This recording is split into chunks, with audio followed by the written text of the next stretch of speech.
దేవుడు నీ జీవితంలో ఎన్ని ఆశ్చర్య కార్యములు చేసినా ఏదన్నా చిన్న కార్యము వైపు మనం వెళ్తప్పుడు మళ్ళా మనం ఎటు వెళ్ళిపోతాము? We go into the back స్టోరీకి వెళ్ళిపోతాం.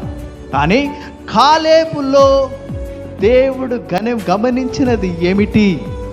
కాలేబు ఏమన్నాడు అంటే, దీన్ని మనము జయించగల శక్తి మన దగ్గర ఉన్నది.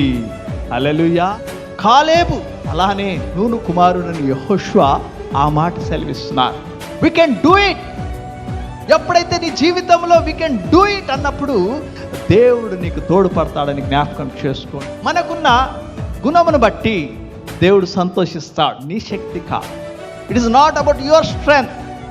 దేవుని మాట యందు, దేవుని కార్యమందు నీకు విశ్వాసం ఉన్నట్లయితే నీ జీవితంలో నువ్వు సాధించలేనిది కూడా నీ జీవితంలో నువ్వు సాధించగలుగుతావని జ్ఞాపకం చేసుకో.